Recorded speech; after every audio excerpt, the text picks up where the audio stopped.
வாங்கி வாசித்த பின்பு அவன் கர்த்தரின் ஆலயத்திற்கு போய் கர்த்தருடைய ஆலயத்துக்கு அதை கர்த்தருக்கு முன்பாக விரித்து ஜெபிக்க ஆரம்பிக்கிறான். கவனியுங்கள், ஒரு பாரம் இவனை அழுத்த வரும்போது, இவனுடைய கூடாரத்தை பாரம் அழுத்த வரும்போது இவன் செய்த ஒரு காரியம், தேவ சமூகத்தை நாடி போகிறான். காரணம், கர்த்தருடைய வார்த்தை சொல்லுகிறது, கர்த்தர் மேல் உன் பாரத்தை வைத்து விடு, அவர் உன்னை ஆதரிப்பார், நீதிமானை சொல்லுங்க, உறக்க சொல்லுங்க, ஒருபோதும் தள்ளாட ஒட்டார். ஆமென் சொல்ல மாட்டீங்களா? அப்ப பாருங்க, இந்த எசேக்கியா புரிந்து கொண்டான், என்னுடைய வாழ்க்கையிலே என்னுடைய பாரத்தை தீர்க்க என் மனைவியோ, என் பிள்ளைகளோ, என்னுடைய அரசாங்கமோ, என்னுடைய படையோ என்னுடைய பாரத்தை தீர்க்க முடியாது. என்னுடைய பாரத்திற்கு தீர்வு ஒரே ஒரு இடம் மாத்திரம், அது தேவ சமூகம், அது தேவனுடைய ஆளுகை, தேவனுடைய ஆலயம். எஸ் சொல்லுங்க, ஆமென் சொல்ல மாட்டீங்களா?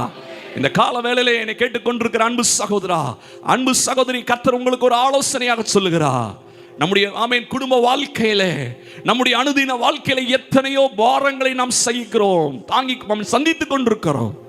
இதற்கெல்லாம் ஒரே ஒரு தீர்வு எங்க தெரியுமா? தேவ சமூகம் மாத்திரம்தான்.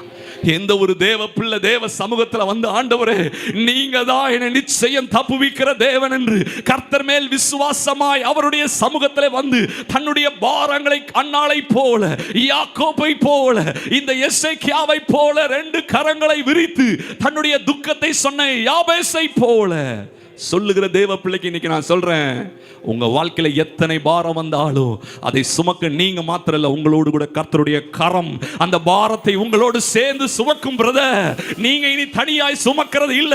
யாரெல்லாம் இந்த ஆலயத்துக்கு வந்திருக்கிறீங்களோ, கர்த்தர் சொல்றாரு, இனி உன் பிரச்சனையை நீ சுமக்கிறது இல்ல, உன் பாரத்தை, உன் வியாதியை உன் கூடாரத்துல நீ தனியா சுமக்கிறது இல்ல.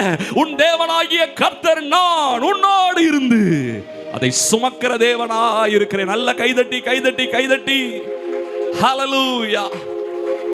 நாம் தனியா சுமக்கிறதுனால தான் சோர்ந்து போயிடுறோம், தனியா சுமக்கிறதுனால தான் நாம் விடாய்த்து போயிடுறோம். ஆனா எந்த ஒரு தெய்வ மனிதன் ஆலயத்துல வந்து கர்த்தரிடத்துல நீங்க பார்த்துக்குங்கப்பான்னு சொல்லி ஒப்பு கொடுக்கிறானோ, கர்த்தர் அவனோட சேர்ந்து சுமக்கும் போது அது எவ்வளவு பெரிய பாரமா இருந்தாலும் அந்த பாரங்கள் லகுவாக மாற்றப்படுகிறது. அவனுடைய வாழ்க்கை இனிமையாக மாற்றப்படுகிறது.